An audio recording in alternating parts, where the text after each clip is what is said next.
আসসালামু আলাইকুম। আশা করি আপনারা সবাই ভালো আছেন। আমিও ভালো আছি। আমি ইউটিউবে একদম নতুন, তো কিছু ভুল হয়ে থাকলে ছোটো বোন আমি ক্ষমা করে দিবেন। আমি আজ একটা একদম নতুন ভিডিও নিয়ে হাজির হলাম। আপনারা সবাই আমার পাশে থাকুন ও দেখতে থাকুন আমি আজকে করি। আমাদের ঘরের পিছন দিকে অনেক জঙ্গল হয়েছিল, মাঝে মাঝে ওখান থেকে সাপ বের হয়। তো ভাবলাম আজকে কিছু একটা নতুন কাজ করা যাক। আমি ভাবলাম জঙ্গলগুলো কেটে একটা ভালো কাজ করলে কেমন হয়।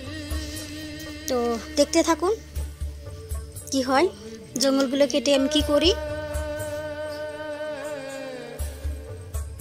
অনেক জঙ্গল তো কাটতে অনেক সময় লেগেছে।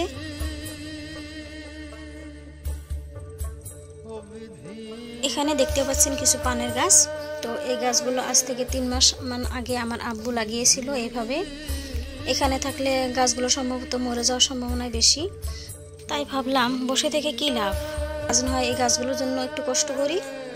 তো এখান থেকে দুটো পানের গাছ নিয়ে নিলাম, পরে আর একটা নিব। অনেক মাটি থাকার জন্য গাছগুলো নিয়ে যেতে অনেক কষ্ট হয়েছিল, তারপরেও নিয়ে গেলাম। তো এই গাছগুলো আমি তামুল গাছে লাগাবো। আমাদের আসামে সুপারি গাছকে তামুল গাছ আমরা সাধারণত বলে থাকি। আপনাদের এলাকায় সুপারিকে কি বলে থাকেন অবশ্যই কমেন্টে জানাতে পারেন। গাছগুলো ওখানে এমনি থুয়ে অল্প পানি দিয়ে নিলাম, কারণ মাটিগুলোতে একদম পানি ছিল না, মাটিগুলো শুকিয়ে গেছিল। তো ভাবলাম আগে পানি দিয়ে নিই। আমি কোদাল নিয়ে নিলাম মাটিগুলো কোবানোর জন্য, যাতে মাটিগুলো একটু নরম হয়।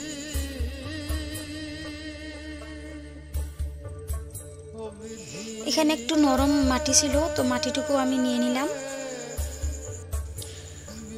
অবশেষে পুরো জঙ্গলগুলো সাফা করার পরে একটা পান গাছ আমি আগে এনে রেখেছিলাম, তো ওই পান গাছটা আমি নিয়ে নিলাম। তার সঙ্গে আরও 2টা পানের লতি নিয়ে নিলাম। লতিগুলোকে আমি বেশ ঘুরিয়ে ঘুরিয়ে চুরির মতো করে নিয়ে নিলাম। এভাবে নিলে নাকি পান গাছগুলো ভালো হয়। একটু হালকা গর্ত করে পানের লতিগুলো রোপণ করলাম।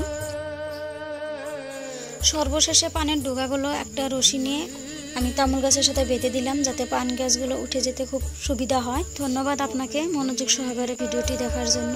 পরবর্তী আপডেট পেতে হলে ও এরকম নতুন নতুন সুন্দর সুন্দর ভিডিও পেতে হলে আমার চ্যানেলটি সাবস্ক্রাইব করে পাশে থাকুন ও দেখতে থাকুন।